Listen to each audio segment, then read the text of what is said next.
Today's Center for Poverty and Inequality Research panel discussion on racial and ethnic disparities during the COVID-19 pandemic. This is our final research panel event of the academic year. I would like to thank all of you, certainly the panelists, but also everyone in the audience for your participation in the remote programming we've offered this year.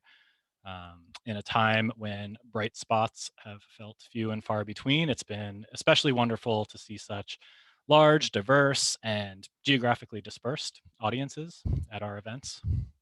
I'm Jacob Hibble, the Deputy Director of the Center for Poverty and Inequality Research at UC Davis. I'm very excited about today's panel. Obviously, the COVID-19 pandemic is an event that has touched each of our lives, but thanks to the work of researchers like today's panelists, we know that the impacts of the pandemic have not been felt equally. Members of racially and ethnically minoritized populations in particular have borne an especially heavy toll. Today's panelists will shed light on the multiple, complex, and quite nuanced ways in which institutional and structural racism have shaped disparities in COVID-19's effects, and may help us identify opportunities for repairing some of the long history of racial and ethnic disparities in health that COVID-19 has helped to lay bare.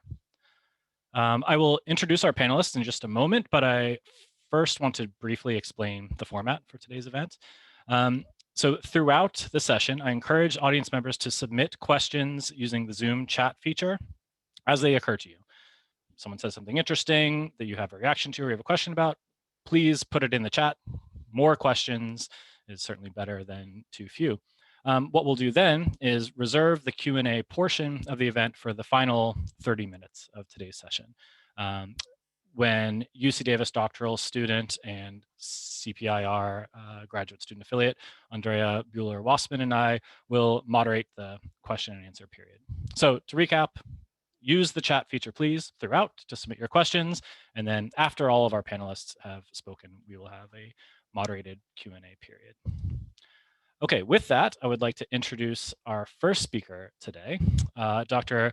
Gwenetta Curry is a lecturer of race, ethnicity, and health in the Usher Institute at the University of Edinburgh, where it is after 8 p.m. now, so she deserves special thanks for joining us. Her research interests are racial and ethnic health disparities, critical race theory, and Black family studies. At present, she is analyzing racial disparities in treatment and infection rates of COVID-19. So I will turn it over to Dr. Curry. Thank you for the introduction, Jacob. And I am very honored to be here to speak with everyone tonight. And let me share my screen. Let's see, here we go. This worked so seamlessly earlier.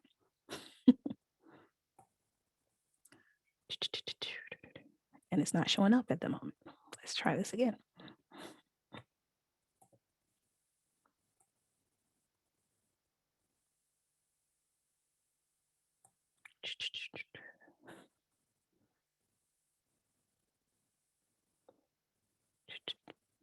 I apologize for the delay. I was, here we go. Here we go. Too many windows open, evidently. All right.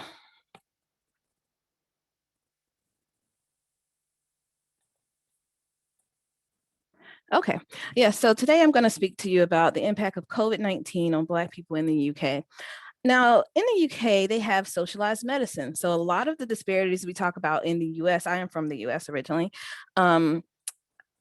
you know, we assume it's associated with access, right? And with socialized medicine, everyone is supposed to have equal access to medical care.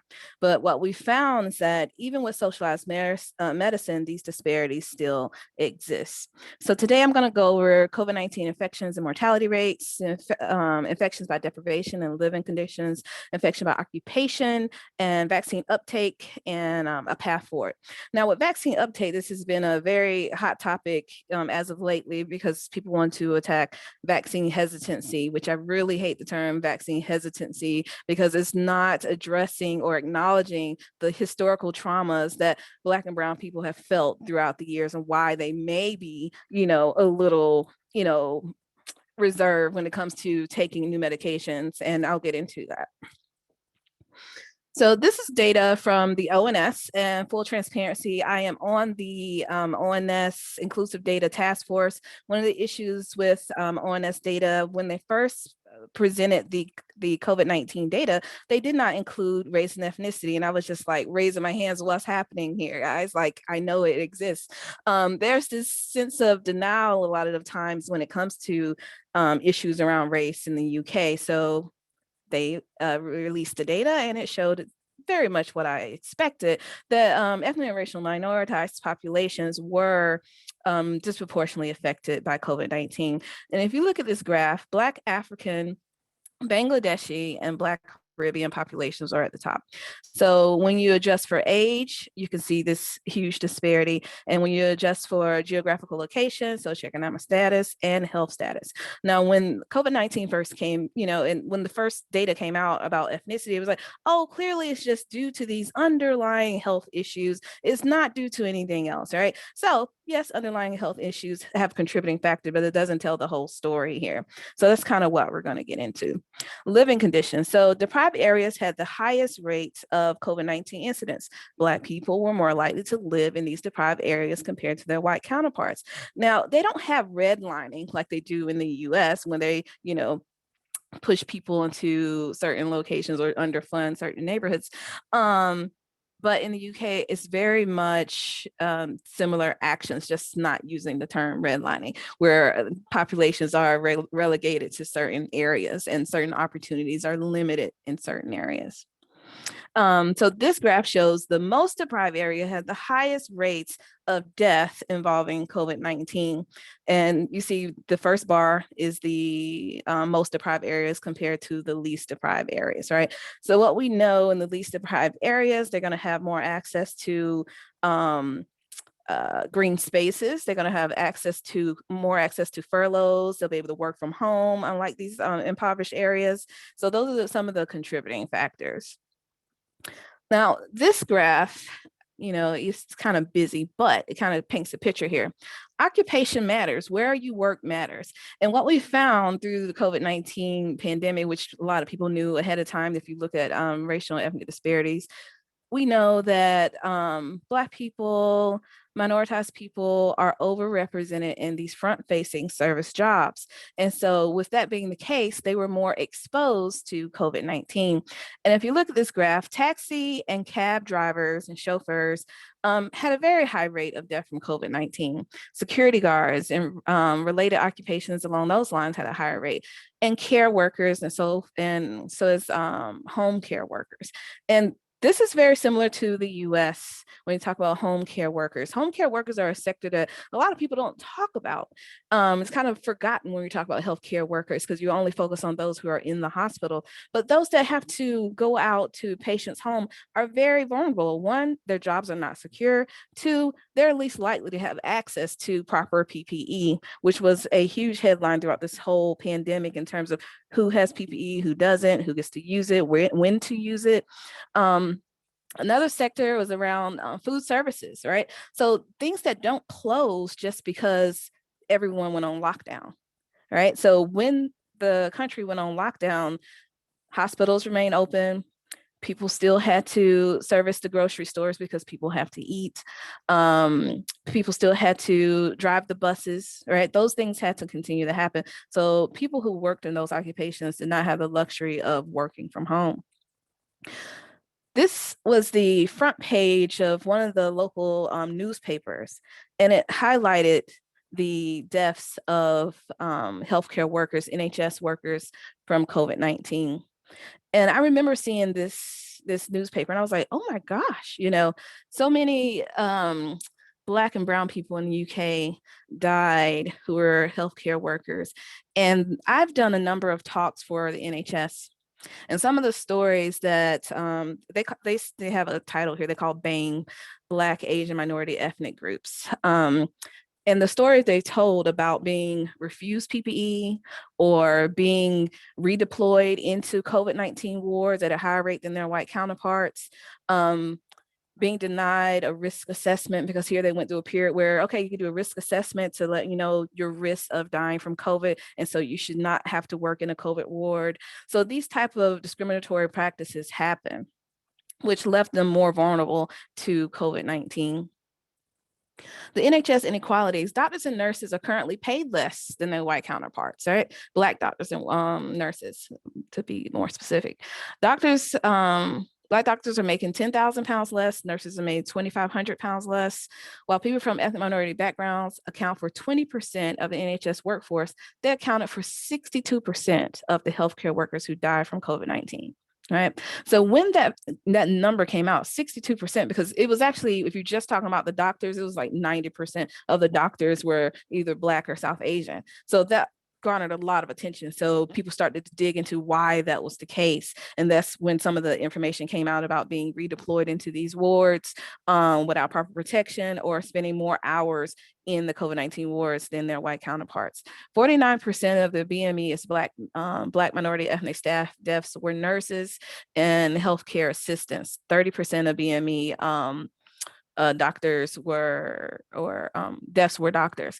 So there's a mountain of evidence demonstrating that Black and minority ethnic healthcare workers had less access to PPE and paid time off. This is significant because when we talk about who can take the time off work and who can still pay their bills, this is significant because they can't stay home if they need to pay their bills. So there's not equal access to furlough and paid time off. This is something that had a direct impact on those who work for the NHS. So now we're moving forward to vaccine uptake. So we know these populations have been disproportionately affected by the COVID-19. And so now it's this big push to get everyone vaccinated. And I say, well, for years, you've ignored this population or mistreated this population. And now you show up to the door, hey, take the vaccine. Now we care about your life, right? So these are some of the contradictory notions that are going on. A survey published, I said this week, but it was earlier this year, from the UK household longitudinal study found that 72% of Black Britons say that they were unlikely to be vaccinated against the virus.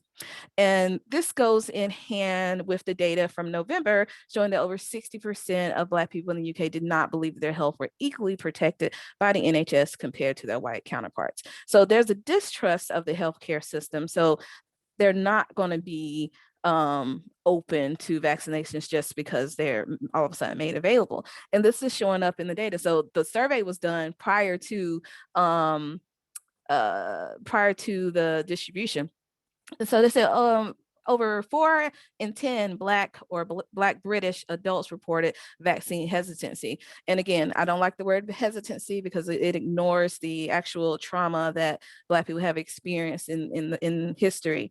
But you'll see that it's very clear that Black or Black British people are more reluctant to taking the vaccine than their white counterparts. Now, this was done in between January 13th and February the 7th. And since then, it has reduced down to 22% of Black Britons are now considered vaccine hesitant. And so some of the contributing factors to this improved numbers were community outreach and making things more accessible. Adults living in the most deprived areas in England were twice as likely to report vaccine hesitancy than those in the least deprived areas. Again, the concerns that participants had were around, okay, if I take the vaccine, will I have to take time off work? How would it affect me? Some people had negative effects from the flu vaccine, so they were unsure about how the COVID vaccine would affect them. So this, in conjunction with other historical issues, will contribute to the reduced numbers. Now in Scotland, now if we thought all of the UK has a denial, Scotland has its own set of denials where they don't think they have a race issue at all. So there's more data coming out of Scotland showing that yes, similar issues exist. And the African community showed in every age group, they had a lower rate of vaccine uptake than their white counterparts. And they've contributed to that to the very lived memory that they have. Some of the participants are from Nigeria, where Pfizer did it was 1996, where they did the antibiotic trial or medication, and they killed 11 children. So some of them remember that. And so they're not just running out to get this vaccine because they remember those wrongs that happened to them, and they're not necessarily comfortable. So there's a lot of work that needs to be done to repair that relationship. A path forward: increase resources for Black communities, education, occupation, and income equality. These things have to be addressed if we want to improve the lives of Black people living in the UK and also reduce their risk of infection. Again, these populations have been overexposed and underprotected. Policies should be implemented to ensure that Black workers have equal access to furloughs and paid time off. Vaccine uptake will depend on communities' trust of the medical system, right? And as in the US, Black women are at an increased risk of death from during pregnancy than their white counterparts. Again, this is in a place with socialized medicine. Before, it was Black women were 5 times likely to die, and now they're 4 times as likely to die from a pregnancy-related complication than their white counterparts. And everyone is definitely patting themselves on the back, going from 5 times to 4 times, but it's actually insignificant decrease in numbers. So these are some of the things that definitely need to be addressed moving forward. Thank you very much for your time. Thank you very, very much, Dr. Curry. And a reminder, if people have questions, you can post them in the chat and we will pose them to our panelists at the end of the presentation section. I really appreciated you bringing up the issue of occupations, the concentration of certain ethnic groups in those occupations. That makes for a nice transition to our next speaker. Dr. Leah Hibble is an associate professor of human development and family studies here at UC Davis, where she's also an affiliate of the Center for Poverty and Inequality Research. Her research focuses on the implications of stressful family contexts for mother and child health and well-being. A core component of Dr. Hibble's research agenda involves the integration of biological markers of stress physiology into studies of family relationships. And she will be talking about a recently completed study today. I'll turn it over to Dr. Hibble right now. Hello, thank you for the introduction, and thank you for the opportunity to share some of our work examining the toll of the pandemic on Latinx families. I want to give a quick shout out to my co-authors, Chase, Andrea, and Elisa, our graduate students in my lab. And I also want to recognize the hard work of our lab manager, Esmeralda, who's pictured here, and our team of survey workers, Nhpi, Angelica, Yesi, who's not pictured, and Rosa.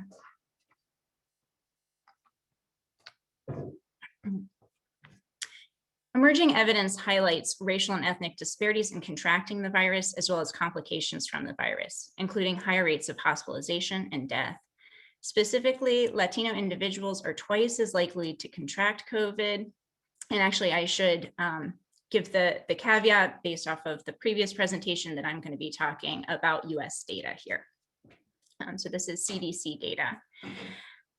Latina individuals are twice as likely to contract COVID, 3 times more likely to be hospitalized, and over twice as likely to die than non-Hispanic whites.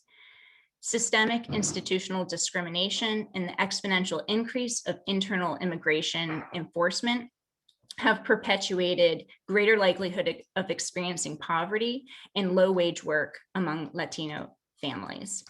These long existing discriminatory practices and policies have forced Latino workers into professions with fewer protections.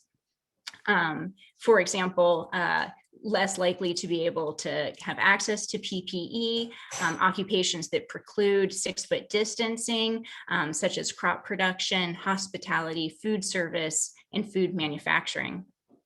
Compounding these problems are the fact that Latinos are more likely to have pre-existing conditions due to systemic discrimination and lack of access to healthcare. The data shown here are as of April 2021. Higher rates of low-wage work also place Latino families disproportionately at risk for the economic repercussions of the pandemic. Throughout the pandemic, the Department of Labor Statistics has consistently revealed Latino unemployment to be substantially higher than white unemployment. Essential workers are disproportionately Latino, potentially providing some individuals protection from layoffs. However, recent reports indicate that Latino essential workers earn less per hour than white essential workers in every sector of essential occupations. In other words, Latinos are higher risk of unemployment, but when they are employed, they're at higher risk for lower income than whites, problems that are compounded during the economic recession resulting from the pandemic. Latino women might be particularly vulnerable to the impacts of the pandemic. Systemic oppression of Latino women's multiple intersecting identities contributes to gendered differences in responses to the COVID-19 pandemic, as they struggle simultaneously against racism and sexism. Latino women are more likely to be in the low wage service sector work, which is the sector that's the hardest hit by the pandemic. Further, across the board, this pandemic has exacerbated gender inequalities as mothers are tasked with taking on the lion's share of child care as schools and daycares have closed and gone remote. But this pandemic is not a single event occurrence. It's a rapidly changing crisis causing massive fluctuations in family life that necessitates research that incorporates repeated measures to capture these fluctuations. Specifically, to slow transmission of COVID-19, stay-at-home orders were issued, instructing residents to only leave their house for necessities.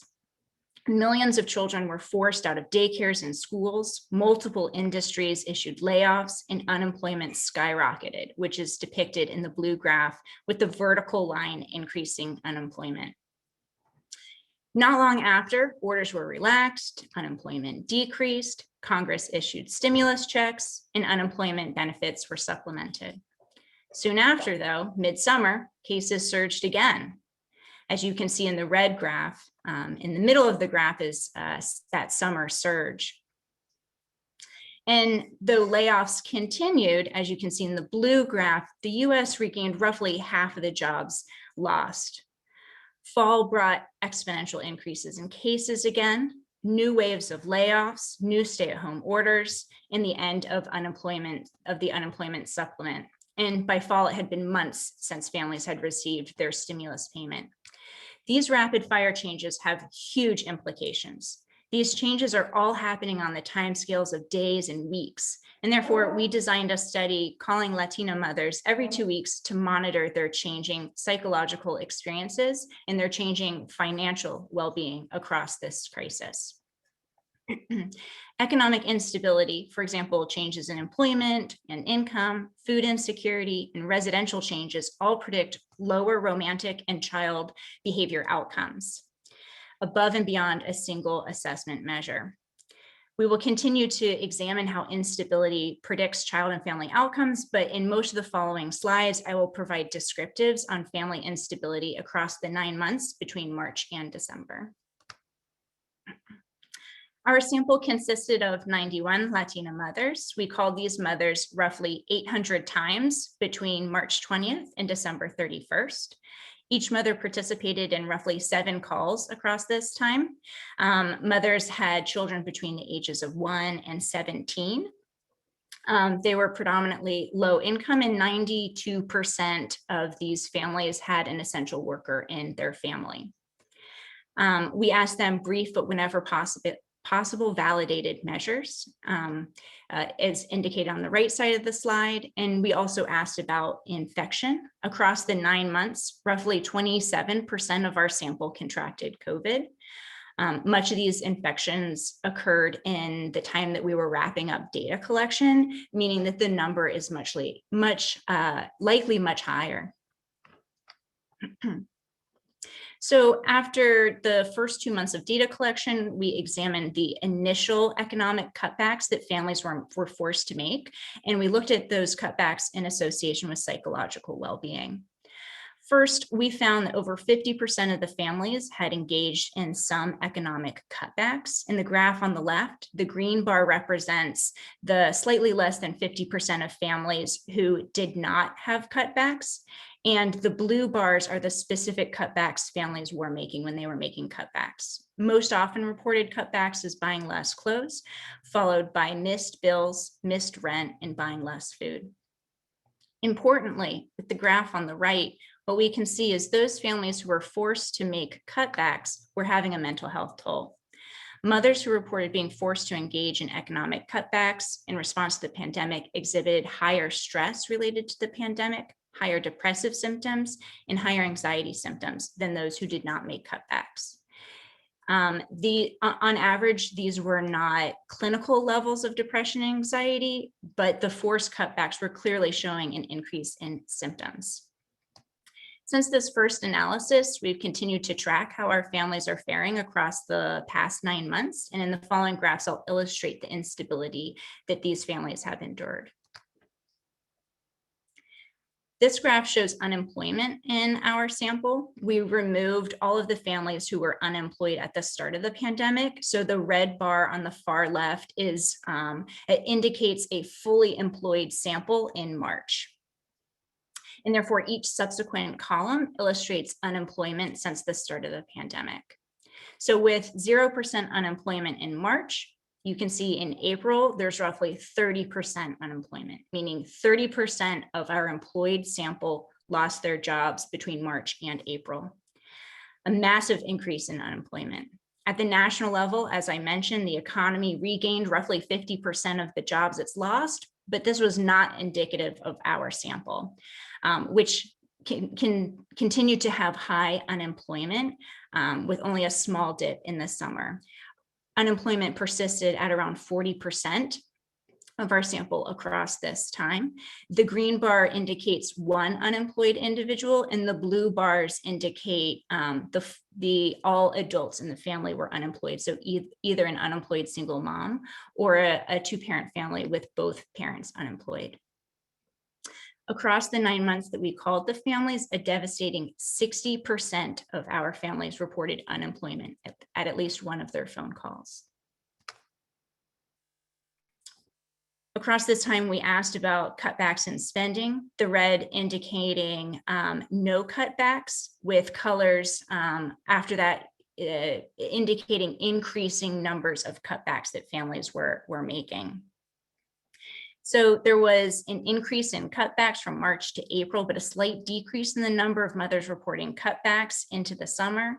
However, what's notable is that the mothers who are making cutbacks are making more and more cutbacks. So you can see as you get further to the right on the graph, there's more colors indicating an increase in the number of cuts that the families are making, potentially indicative of families sinking deeper and deeper into poverty across this time. The next couple of graphs that I'll show are time series graphs with recorded days on the x-axis and mothers' experiences of economic concerns, depression, and stress on the y-axis.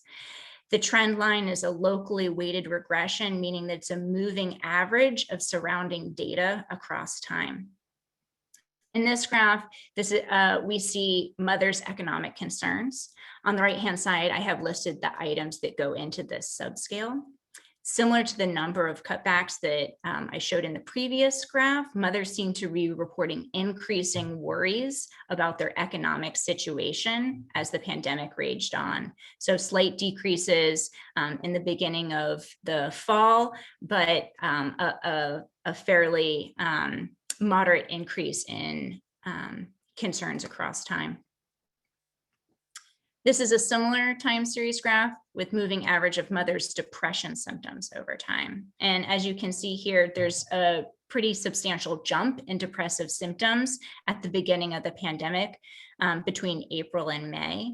It does decline, but what's important to note here is that families or mothers are not going back to their sort of baseline levels of depressive symptoms. And we see that across sort of the second half of this graph, it is increasing again. This pandemic is causing massive changes in families' psychological and economic well-being, with Latinx families facing the brunt of this burden.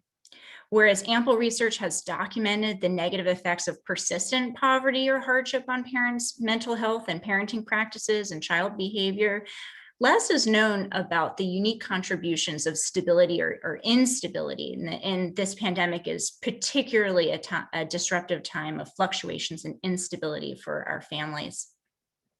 Further, even less is known about Latino families who are battling this pandemic on multiple fronts.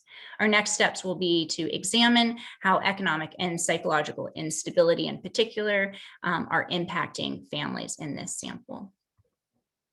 Thank you very much. The data collected was supported by an internal UC Davis Craft grant. Thank you to the families who spent so much time, 800 calls that those families picked up and answered and talked to us. My lab, who did the lion's share of this work in collecting this data and making these beautiful graphs, and to my family who has supported me. Thank you. Thank you very much, Dr. Hibble. Our next speaker comes to us from UC Irvine. Dr. Brittany Morey is an assistant professor of public health at Irvine. Dr. Morey's research focuses on how structural inequality and inequity shape racial and ethnic health inequities. Much of this work focuses on how neighborhood, social, and physical environments contribute to health disparities, especially for Asian Americans and Pacific Islanders. I will turn it over now to Dr. Morey. Great, thank you so much. I am very pleased to be part of this great panel. So today I'm going to be focusing on how Native Hawaiian and Pacific Islander populations have been impacted during the COVID-19 pandemic. And as with the other esteemed panelists, I think there are some really important takeaways that we could learn from Native Hawaiians and Pacific Islanders in terms of how structural racism has impacted cases and deaths among this population, and also how we can work to address the structural racism moving forward in order to achieve health equity. So I think we've all, as part of this panel, touched on structural racism, but I'm going to give it just a brief definition of what I mean. So structural racism is defined as the ways in which societies foster racial discrimination through systems, for example, through housing, education, the healthcare system, and becomes reflected in our history and our institutions. And so when I'm talking about structural racism here, I'm not just talking about the interpersonal acts of discrimination, the hate crimes even that we see on the news, but really the systems that foster social and health inequalities for minoritized groups. So who are Native Hawaiians and Pacific Islanders, or NHPIs? I'll just preface this part by saying that I myself do not identify as NHPI, but I have been just very blessed to be working with NHPI communities and to be learning from these communities and to have amazing collaborators from this community. And so, as some of you may know, it's Asian American and Pacific Islander Heritage Month. But indeed, Native Hawaiians and Pacific Islanders are a very diverse and different group than Asian Americans. And they originate from a very wide swath of the Pacific Ocean and have their own diverse languages, cultures, and histories. And so you can see all the different islands presented here, but we generally group NHPIs into three main subcategories: Polynesia, Micronesia, and Melanesia. So in order to understand how we got here to the disparities that we see today, we need to understand some of the history of NHPIs in relationship to the United States. And this is a history that's really been marked by colonization and also by militarization. So if we can take the example of Native Hawaiians, so Native Hawaiians are US citizens, but because the Hawaiian government was overthrown by the United States government and has experienced prior to that and since that a long history of colonization that has contributed to the health disparities that we see among Native Hawaiians today. But we also see in other islands this exists as well. For many Pacific islands, the United States has used their locations as strategic military bases. And so one example of this and the dire effects of this is that the United States conducted its nuclear testing on the Pacific Islands, and over the span of a couple decades, detonated the equivalent of over 60 Hiroshima bombs in the Pacific Islands. And so we've seen exposure to nuclear fallout and displacement of people. And because of this, the United States has actually signed certain agreements. So these are called compacts of free association with some of the islands. And this includes the Republic of Palau and Marshall Islands. And these agreements allow the United States to have a continued military presence on these islands in exchange for many of these COFA islanders to freely migrate to the United States for work. But in spite of this free arrangement, for many decades, COFA migrants have been denied access to federal health care benefits, such as Medicare and Medicaid, until very recently. And so we could see that there's also this history and politics that contributes to the disparities that we see. Of course, we also see, on Guam, this is a territory of the United States. People there are US citizens. And so there's, of course, and then Tonga, people need to immigrate to the United States just as normal. And so there's just a very diverse relationship to the United States, but many of these histories have been marked by militarization and colonization. So you can see how these histories have contributed to the social determinants that we see today. Samoans, Tongans, Guamanians, or Chamorros have higher rates of poverty in comparison to white populations. We also see that many Pacific Islander groups have lower rates of insurance compared to white populations. As with other minoritized groups, NHPIs are more likely to live in neighborhoods that have higher levels of poverty and also to be that have higher levels of environmental pollution. Now, one of the beautiful things about many NHPI cultures is that it's a highly communal culture. And so people are more likely to live in intergenerational homes. Of course, this in combination with higher rates of poverty and housing discrimination means that people are more likely to live in more crowded living conditions in dense urban areas. And as we know, this has contributed to higher rates of COVID-19 infection and more difficulty with being able to isolate spread of the virus. As with other groups, we see that NHPIs are indeed overrepresented in the essential workforce and at-risk jobs in the United States. And so we could take, for example, the case of food preparation. Many COFA migrants that I mentioned earlier come to the United States to work in the meat processing industry. And as we've seen during this pandemic, those were some of the industries that were very hard hit with high outbreaks of COVID-19. So we've seen this, for example, in Springdale, Arkansas, where many Marshallese live and work in the meat packing industry, that they were hit very hard during this pandemic due to many of the community members working in this essential workforce. Of course, these same social determinants contribute to the pre-existing chronic conditions that exist in the population prior to the pandemic that we know have contributed to higher rates of mortality. Now that leads me to show you some of the data that we have for NHPIs. And so these are the case rates over time for Native Hawaiians and Pacific Islanders represented by the dark orange line, compared to other racial and ethnic groups, including Asian, white, American Indian, Alaska Native, Black or African American, and Hispanic groups. And we can see that over time, over the past year, that NHPIs in these states that disaggregate data for NHPIs, that they've had some of the highest, if not the highest, case rates in these states, unfortunately, including the state of California. We can also look at California counties and see the same disparity playing out. So I believe, this talk is at UC Davis. So the county closest to UC Davis shown here is Sacramento County. So in Sacramento, you can also see there the disparities for NHPIs.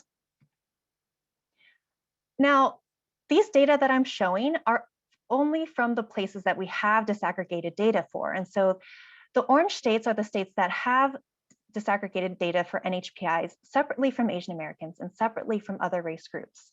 The other states here shown in the gray are the states that do not disaggregate or do not report NHPI data. And so in those states, we suspect that NHPIs are suffering, but because we don't have the data to show it, it essentially makes the disparity invisible.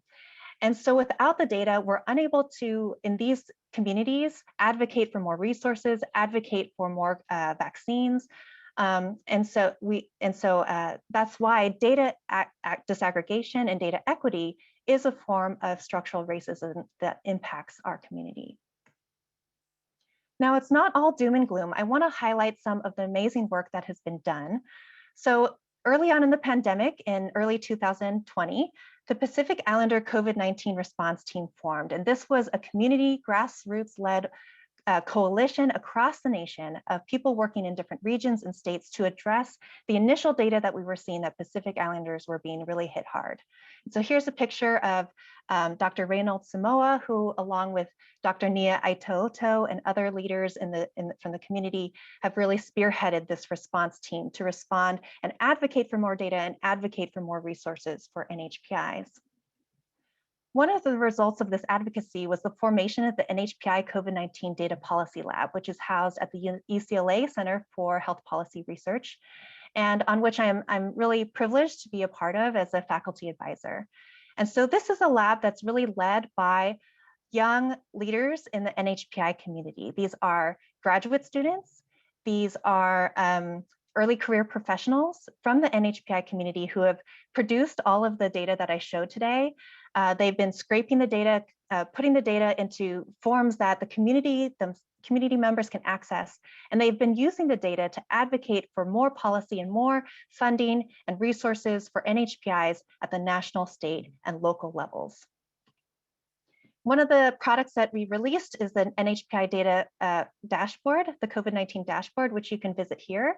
And so you can hover over states and see the line graphs over time for disaggregated data for NHPIs. You can also hover over the gray states, and it explains why NHPI data aren't being reported. So for example, in the case of Arizona, NHPIs are aggregated with Asians, and so that's why we don't have the data there. And so this is just a really wonderful example of how community efforts can come together to address the structural inequities and data gaps that we have to advocate for more resources. And this is really something that we're hoping to continue moving forward long beyond the pandemic to address NHPI disparities.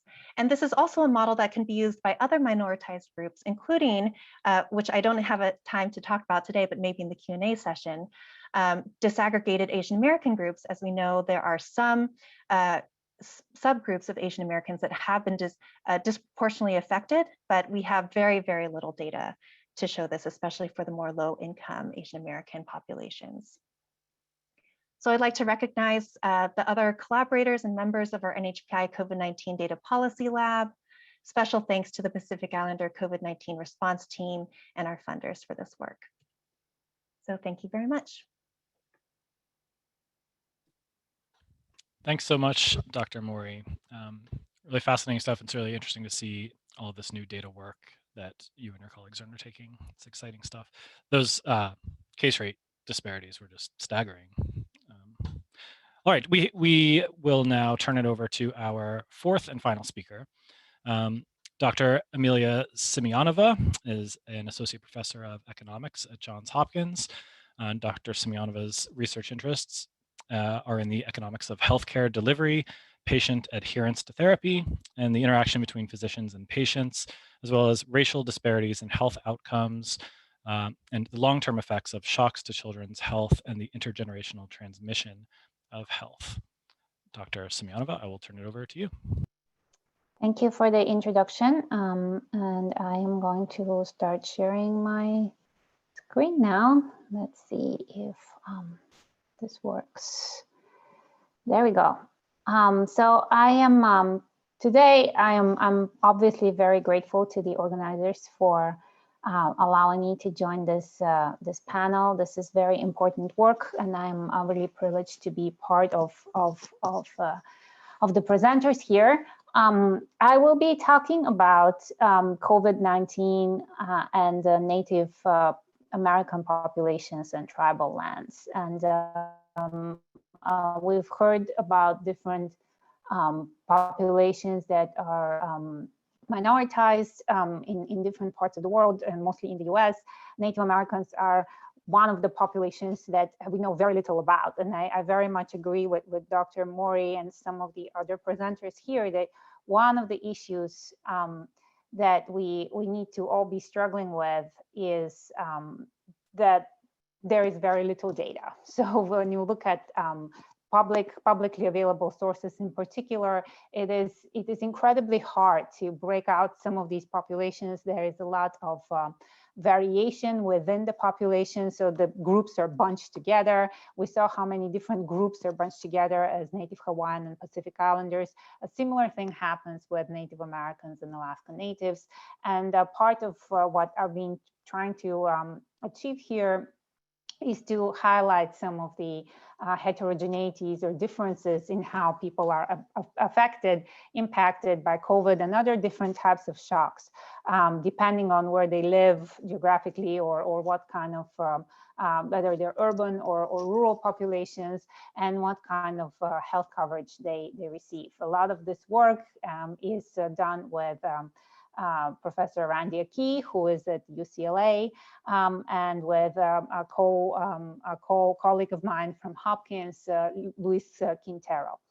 So let me just first give you an assessment, just a basic layout of who are the Native American populations. In the US, it's about 2.4 million who identify as Native American only. It's about 1% of the population or thereabouts. And close to about 5 million people identify as Native American in combination with another race. And here we have immediately we face one of the issues with this particular minority group, and it is that people have identified as Native Americans at different rates in different times. So even if you look at the census or the American Community Survey, there's been a rising awareness of one's Native American identity over time. And as you, especially in the past 20 years, people have embraced their identities and sort of started identifying and reporting themselves as being Native American at much higher rates than that was before. And that's one of the challenges in using longitudinal data sets that are publicly available, namely that you don't know at what point somebody will be will identify as Native American. That depends on age, the age of the person, but it also depends on the cultural context of where they exist at the time when they are being asked the question. And of course, in prior waves of publicly available surveys, the census in particular, when the census employee was identifying people, you cannot trust those data at all, because a lot of people are misidentified as Hispanic or Latino or what have you, and they haven't been asked to self-identify.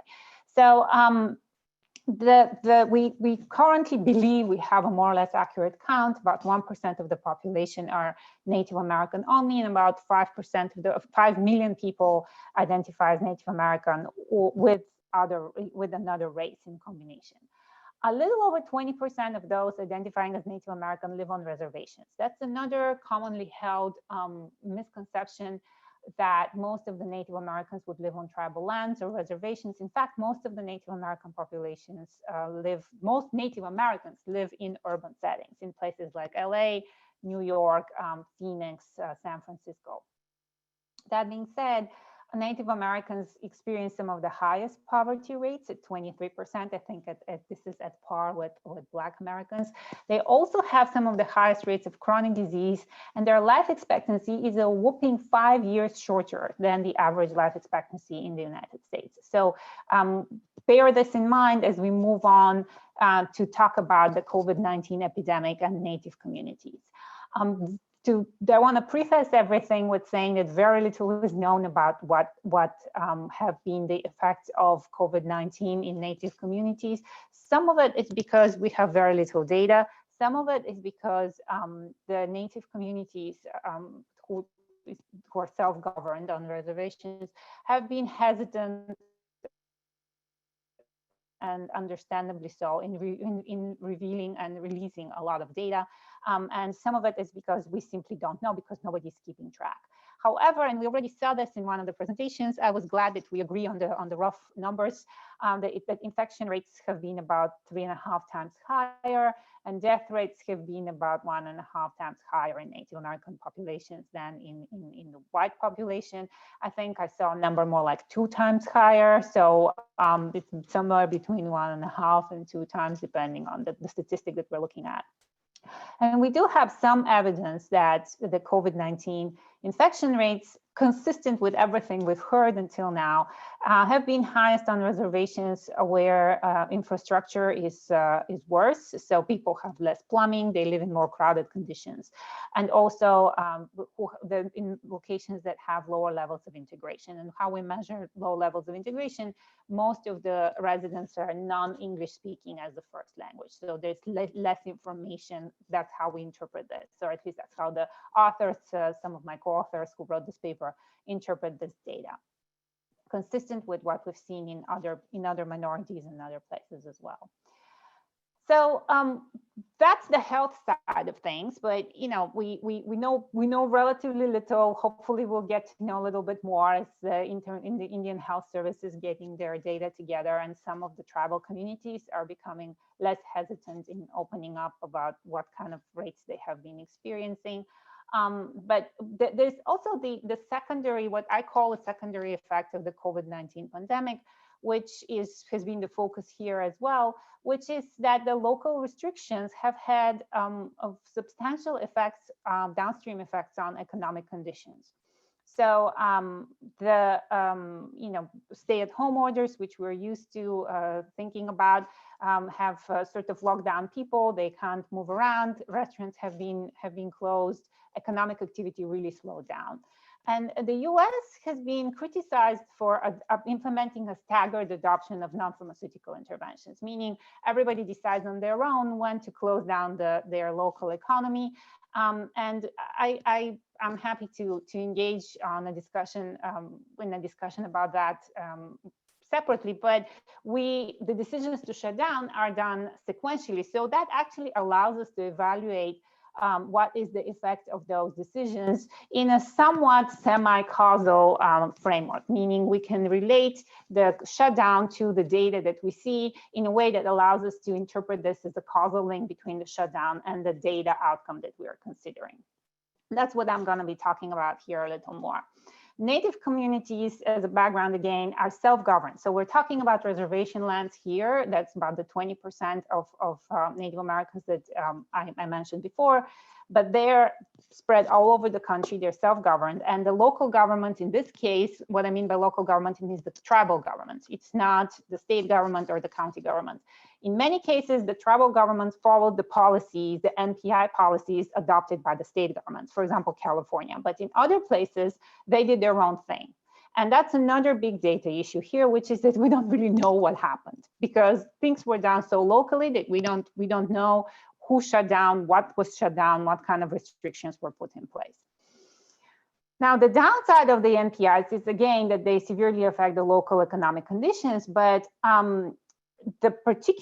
we anticipate this to be particularly acute on tribal lands. Why? Because a lot of tribal communities operate tribal gaming, meaning casinos, Native American casinos, and the casino is the economic engine of the region. So the people work there. A lot of tribes have casino disbursements. These are cash transfers from casino profits to tribal citizens. There is a lot going on around the casino. So when a tribe shuts down the casino, they shut down the main economic engine of the area. So we anticipate that the effect of those shutdowns would be stronger and much more pronounced for those populations relative to, for example, closing restaurants in Washington, D.C., where I live. So, the impact here is incomparable. I'm giving you some sense of how big the gaming operations industry is. At this point, the revenues that are brought in by Native American gaming operations are actually bigger than what Las Vegas receives annually in revenues. This happened on many different reservation lands. The casinos were shut down, and that's what we're going to use to identify the effects of non-pharmaceutical policies on local conditions and on the people who live on the ground locally around these casinos. So now we hit the other constraint, which is, like I said, the data constraint. We don't know pretty much, we know very little about how people behave and what are their economic conditions. And in particular, when we try zooming in on things that happened really literally last year, it's very hard beyond just running a survey, which is a very brave and big data lift. And I admire everyone who's done this, but we can't do this for 500 different tribal lands.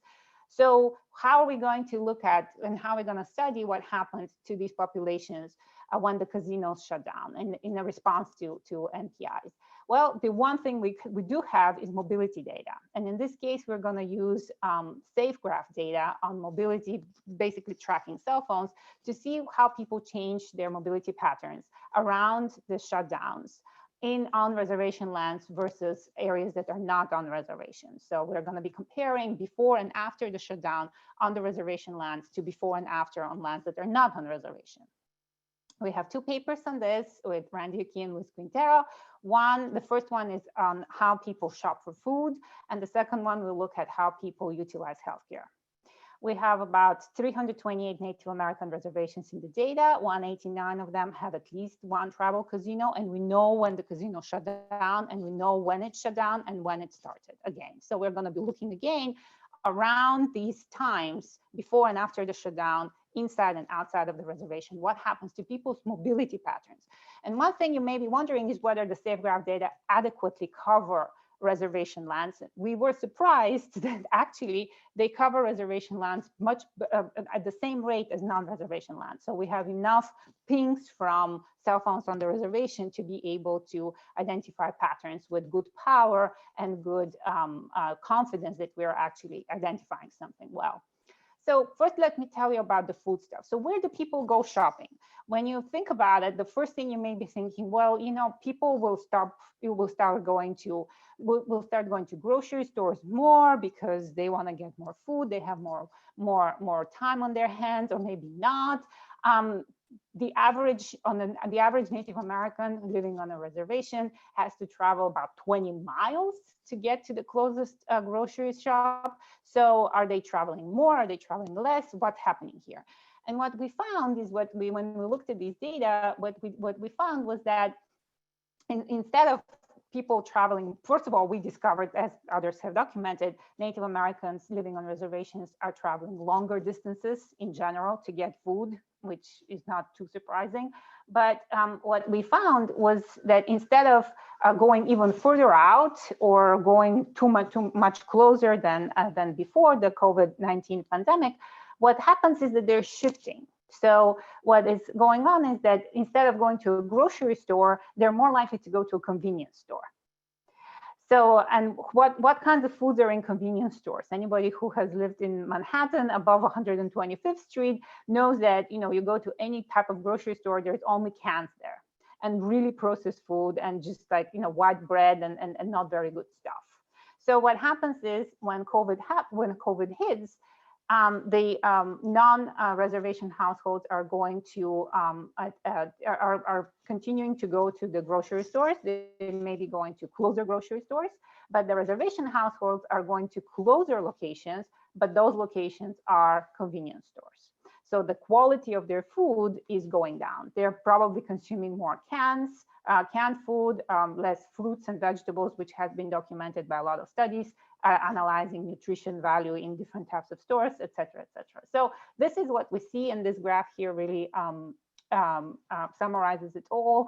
The red lines are the red line is on reservation 2019, dotted red is on reservation 2020, and the black lines are for off reservation and off reservation 2020, dotted and solid lines. And you see here what happens, right? So we're comparing the same weeks in 2019 and 2020, and the big drop is clearly COVID. That's the COVID shutdowns between the 9th and the 11th week. But what you see here is that on a reservation, households are going to have a much higher share of convenience store visits after the pandemic hits relative to the same time during the year before. So that's basically the big conclusion from this paper. What happens when you have a pandemic and shutdowns is reservation households go to stores that have worse quality food. That has implications for long-term health as well if it continues in the long run. The next paper that quickly here, I will just give you a sense of what we're doing. We're looking at health utilization. So the other thing that we were worried about is, well, are people utilizing healthcare at the same rate as they were before, and what are they cutting down on? We looked at dialysis centers. We looked at inpatient and outpatient, so hospital visits and outpatient center visits. And one thing that we document is that the stay-at-home orders reduced visits to all facilities for everybody. And we found similar reductions in visits to dialysis centers. However, the reduction was about half the size for reservation dwellers when we considered hospital visits and outpatient visits. So think about how this works. You have everybody going down, everybody is cutting down on the number of visits. However, Native people residing on reservations, they're cutting down by less than people not residing on reservations. And what we believe is that this is because healthcare utilization, when people actually go to the hospital or to an outpatient center, is already like really, really necessary before the pandemic for people living on a reservation. So they really can't cut it down. These are visits there where they really need to go. Like you're having a heart attack, you have to go to the hospital, rather than elective visits. And so that's why the impact of the pandemic is much less pronounced on reservation residents compared to everybody else in terms of healthcare utilization. And in terms of dialysis visits, you have to go get your dialysis. So we see the same rates of utilization across the two groups, both before and after. Finally, this is my concluding slide here. Which basically says we need to get more data and we need more evaluations of these policies. Casino closures, I'm pretty sure, have had positive effects on disease spread, meaning they have lower disease spread and lower transmission, both on reservation and among patrons who live elsewhere. But the local communities took a big hit in order to protect themselves, but also everybody else with the casino closures. And so more studies that help us assess the immediate and long-run effects of those public health policies and other public health policies are important in future policy design and how we can mitigate some of these negative shocks that have been experienced by the local population. So thank you. Thank you very much, Dr. Simeonova. So we now have plenty of time for Q&A. We've gotten a few questions in the chat. I know Andrea has gotten a few privately. I got a couple sent to me privately, but feel free, anyone in the audience, you can add questions to that chat and we will get to them. Andrea, would you like to, I know you have one kind of on deck. Would you like to pose that one? Yeah, sure. Thank you so much to all the panelists for your talks. So one question from Joe in the chat was that he cited a study that found that Black doctors can improve the medicine uptake among Black patients in Oakland. And I think this question is for Dr. Curry. Do we know if Black doctors in the UK reduce the vaccine reticence among Black Brits? We do not have data to show that. But again, it's been a lot of community outreach with doctors from various ethnic groups and working with the community to gain the trust in the vaccine. So I know there's work that's been done, but it's not, written data showing that it's had a direct impact. I know that for South Asians, there was a huge impact with more community engagement and increased vaccination, but not necessarily just because the doctors, engaged them. It was the community effort here. each group, like it's almost like a neighborhood doctor. Like, so every community has a doctor's office almost. And so that's why access is not always an issue. Wait times can be an issue, but doctors from Black and South Asians backgrounds have tried to make different connections in the community to help encourage. But again, there's not data showing that its immediate response has increased.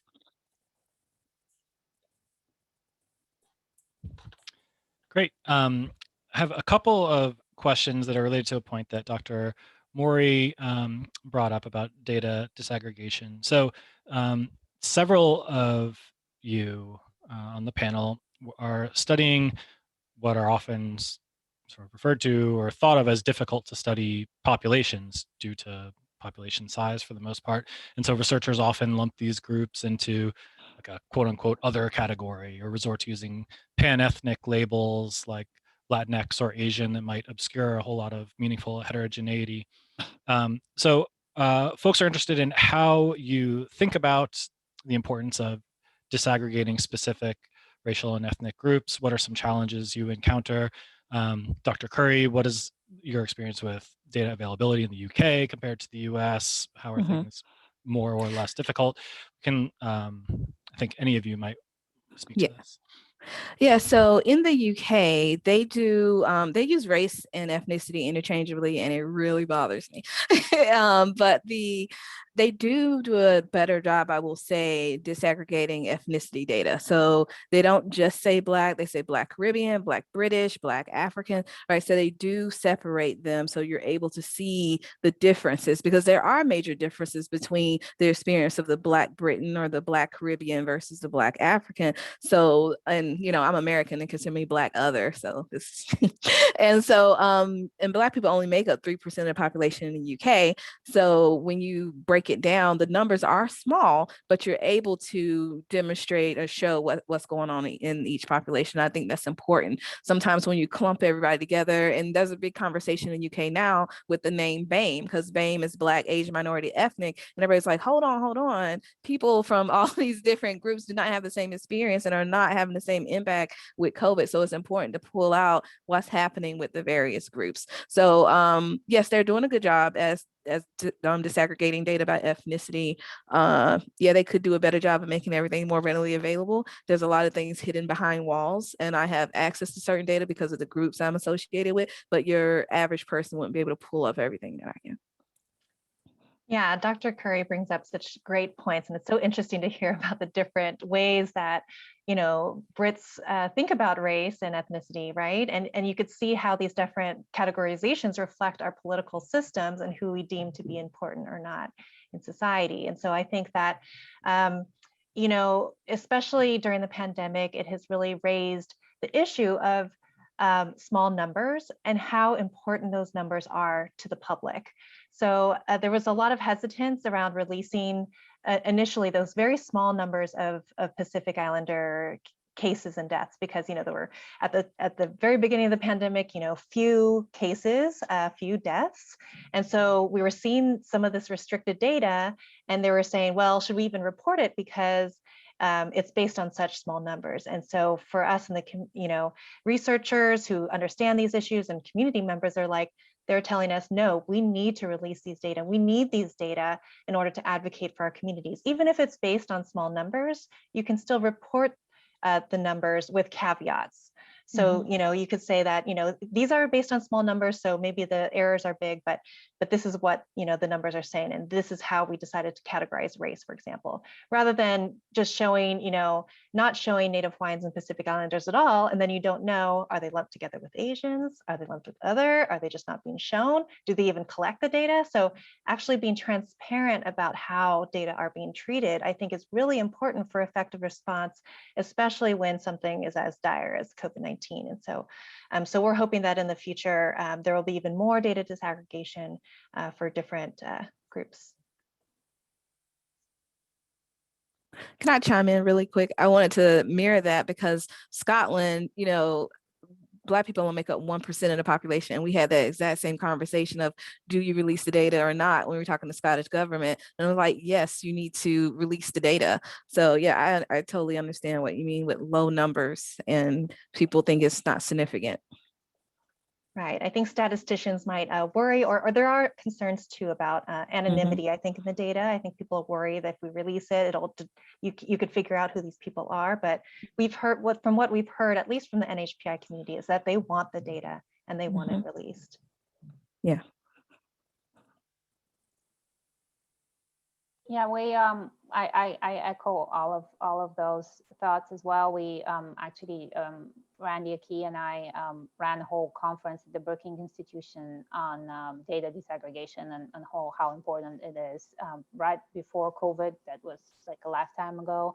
But one of the things that was striking to me was that we work with restricted census data, restricted access census data, where you can really look at the micro census. And one of the things that you see there is when you break out those categories, Asian, for example, there's vastly different experiences in labor markets, for example, for Chinese Americans relative to Korean Americans, relative to Vietnamese Americans. So when you bunch everybody into Asian, you see this average trend, which basically tells you the average, the average temperature in the hospital of the patients in the hospital, where you have the morgue and you also have people with high fever, right? So it really doesn't tell you anything. And the other thing that when we're talking about disaggregation, there's another thing that's very important here that I think we need to keep in mind, and that really became acute in my understanding of this, was when we started looking for Native Americans and trying to identify Native Americans in the census.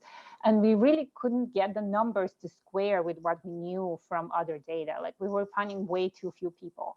And we only managed to find the numbers that we thought should be there based on other data sources when we went all the way down to 4th racial category. So it's not just like my top race is Native American, not my second, not my third. You have to go down to the 4th racial category, and that's not even available in most sources. Like, go try find some source that's going to give you 5 different races for somebody. People just go with 1, or they go with like at most 2. Well, you got to go all the way down to 4 in order to identify the numbers, like ballpark of what you would expect them to be based on other types of data.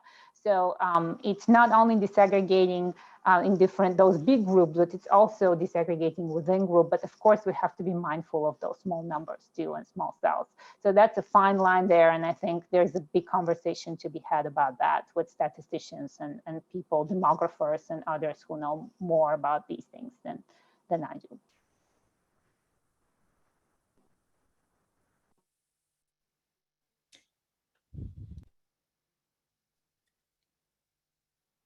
Dr. Hibble, were you going to say something? Sorry.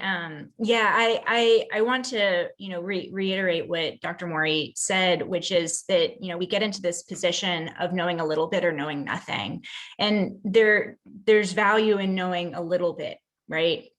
And in giving some contextualization about what we know. And so we might have small sample sizes, but it's better than getting into the position where we clump everybody together, and that isn't more accurate, right?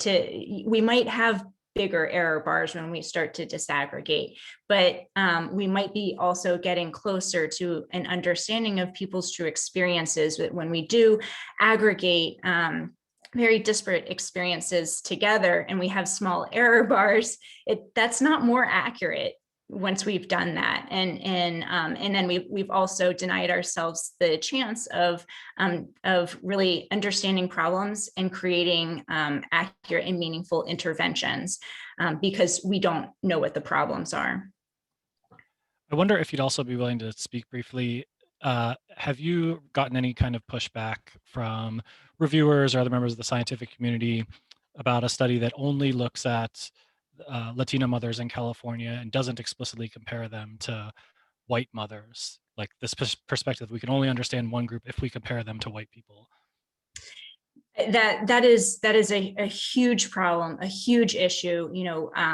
There is no white control. Like that's not what exists. We have to understand that each sample, each population has their own unique experiences, and that doesn't have to ever be looked at in comparison to another group. We don't need to, we need to be able to have the depth of understanding of each individual group that we have with white samples. We know a huge amount, we have a huge amount of knowledge and depth of knowledge within white samples. And when we're forced or tasked with the job of always comparing a sample to a racial or ethnic group to a white sample, one, we lose heterogeneity within those racial and ethnic groups. But we've also set up this inaccurate assumption that white is somehow a baseline to be compared against. And I think that in the journals that I publish in, which tend to be more psychologically based journals, that is 90% of the negative reviews that we get will say something along the lines of, where is our white control sample, and not valuing the heterogeneity or the depth investigation into a single racial or ethnic group that's not white. Because when I publish off white samples, I do not get that same pushback of, where is some other kind of control for the white group. Thank you. Dr. Curry has her hand raised, and I think our center director, Dr. Page, also has a comment. Okay. Yes, I just wanted to echo that, because my first paper I published was on Black women looking at obesity and the different outcomes based on educational attainment. And that was a lot of the conversation. So how does this compare to white? I'm like, why do I have to compare them to white? Can I just see what's happening with Black women and tell their story? It's reiterating, or like, putting back into play this idea that whiteness is the standard, and I won't play into that, right? And so, yeah, there's pushback, but, I haven't had too much of a problem, so I just stand my ground. But I guess I'm in a privileged position where it hasn't hurt me, put it that way, because this is kind of my stance. And, I think there's value into investigating what is happening among Black women. So. You want me to go, Jacob? Or can I go? So yes, first of all, these are just fantastic presentations, and I really appreciate everyone's time. I was just thinking when in relation to this conversation about small groups and data, and something that Professor Simeonova said reminded me of an additional sort of layer of complexity, which you don't encounter the same way when you're studying whites, but which is that it reminded me of a paper written by Steve Trey, who's an economist at University of Texas, probably 10 years ago, maybe more even, about assimilation, especially amongst immigrant groups who would identify as Hispanic, and how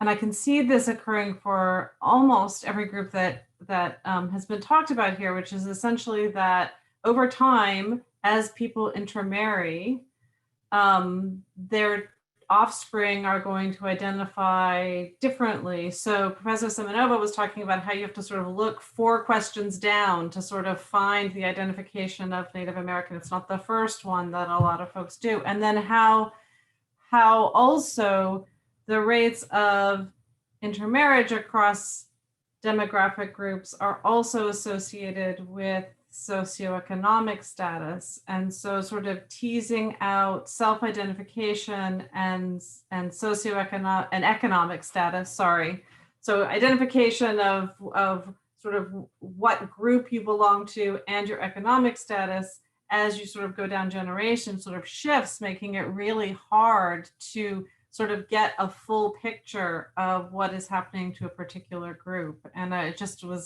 thought of that as she was talking about how that adds this sort of additional layer of complexity to understanding how a phenomena is affecting a particular group.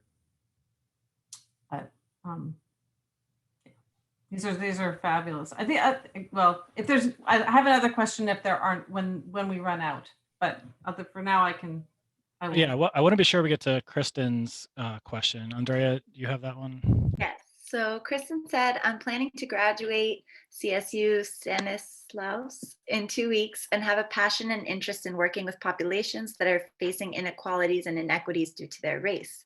Do you have any advice to new graduates that want to get involved with research regarding poverty and inequalities, or working actively with communities addressing health disparities and inequalities? And can you do both, I would add. Meaning research and work with communities. I think that's important. Well, I think to answer that second question, I think it's definitely possible.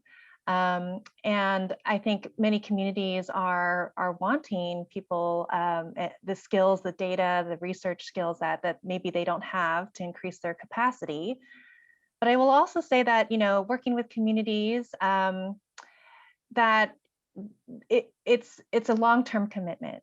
And so it's something where, coming into communities that have had historical experiences of racism, or historical experiences of having had researchers kind of do this helicopter research where they come and say, oh, we want to help your community and do this study.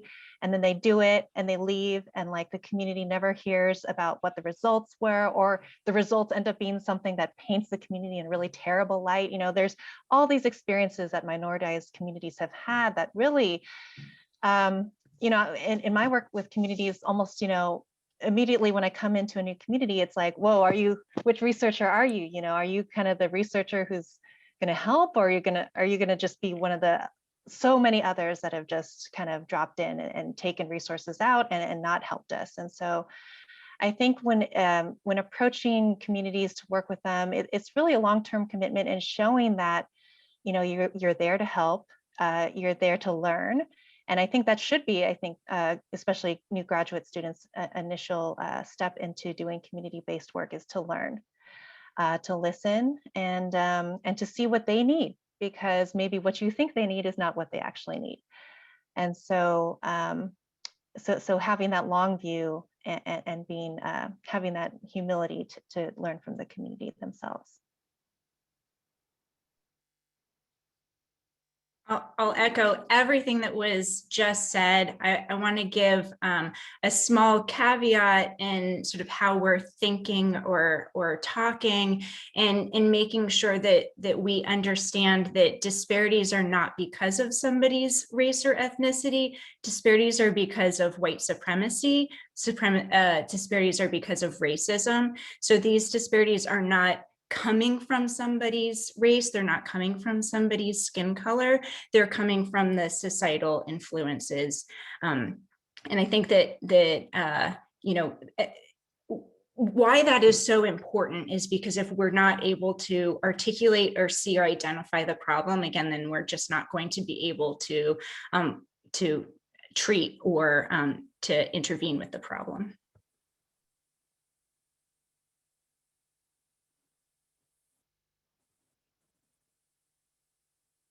Yeah, well, since we still have a minute here, yeah, I agree with that. And I've, as a graduate student, I remember one of the first kind of research projects I was involved with was focus groups into rural Texas. And the community people were like, oh, are you here to help us? Are you going to build this grocery store? Because we was looking at food deserts, and they were asking, will Texas A&M, after this research, help bring resources to our community? And so it's really important to be honest with the people you're working with about exactly how much change you can do, how much impact you can have on their current situation. And it is important, it is a long-term investment, and you can't just come in and get what you want and leave. That's not okay.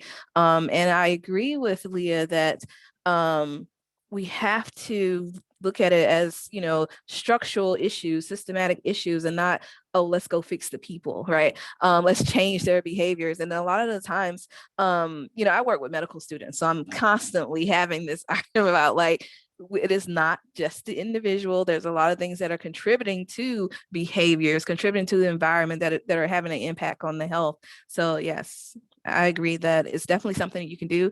I always enjoy working with communities, and a lot of ways to do that is to work with nonprofits and get connected that way. So that's some of the things I've done. That is excellent advice. Thank you, everyone. Professor Page, did you want to ask your question? We have a couple of minutes left. I don't have to go, but I did. I was thinking, Professor Mori, in your presentation, it was really striking to me how much higher the rates of I want to say contaminated, the rates of getting sick were among Pacific Islanders than other minoritized groups. And I wondered if you had a sense about, but many of the factors that you discussed were factors that I think of as being common to many of the groups that we're talking about here today. So differences in occupation or types of occupations, types of living conditions, and so forth. And I just wondered if you had an idea of what the main factor was that made the rates so much higher than, not just in comparison to whites, but in comparison to other disadvantaged groups. If you had a thought about that. Yeah, that's a really great question. I mean, I think it is the confluence of all of the factors of, you know, a very communal way of life, a very intergenerational way of life, where families very much depend on one another and live together and see one another. And it's not just immediate family, the way we think of it, it's really extended family. Also, you know, the amount of people living, working in essential jobs, not just meat packing, but, you know, many other jobs in healthcare, in service industries. And yeah, I mean, I think it's just a combination of all those things. And I would say also that, you know, we have yet to, you know, run a regression to see, you know, like which of these factors rises to the top, right, in comparison. But I think that is also kind of one of the next steps that, you know, to do kind of an analysis that way. But yeah, but from what I hear from the community, you know, those are some of the main factors. Thank you. All right, so that does it for our allotted time. Unfortunately, I would love to continue this conversation, but please join me in thanking our outstanding panelists. This was a great event, an excellent one to end on this year. We really appreciate all of your time and expertise and the knowledge that you shared with us. So thank you all very, very much. For everyone who's here, please keep your eyes on the Center for Poverty and Inequality Research website, where we'll be posting some additional resources from this event, and you can also find information about our past panel events as well. All right, I hope everyone has an excellent rest of your afternoon, or in the case of Dr. Curry, evening, and I look forward to seeing you all again very soon. Thank you. Thank you. Thank you. Thank you so much. This was really fabulous. Really appreciate it. And the talks are great. Thank you for the opportunity. Yes, thank you for inviting me all the way from Scotland. It's good to give a global perspective what's happening over here. It's great to hear that.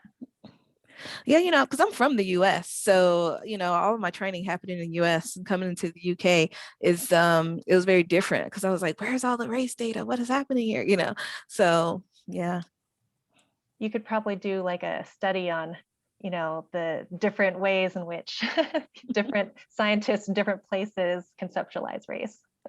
Oh yeah, I've had many conversations, many conversations, and I'm actually working on some papers just doing comparisons between the US and the UK and various health outcomes. And I mean, it's very much the same issues. It's just, again, like I said earlier, they were kind of resistant to acknowledging that these disparities existed, but the data is there, and there's been more attention on it recently due to COVID. And I'm always clear to say COVID didn't create this. This was here before, you know, it's just been highlighted, you know, so But the thing that really strikes me about your about what you're finding is the context. You know, as an American hearing about what's happening in Britain, the part that really strikes me is that this is a country with socialized medicine, and so to the extent that the patterns are similar for Black Brits and Black U.S.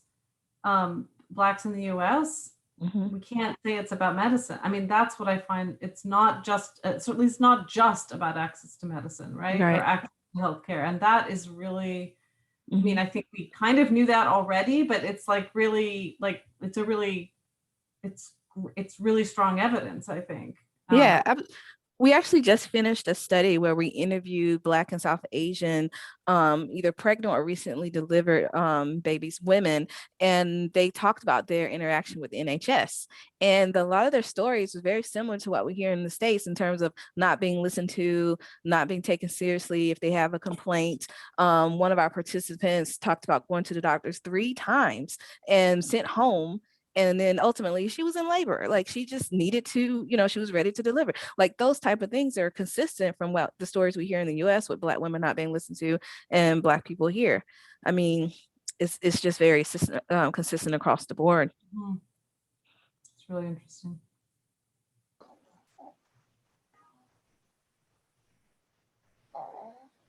Okay, sorry, I have a student waiting for me. I have to run, but again, thank you all so very much. Thank you very much. Yeah. You guys. Thank you. Thank you. Thank you.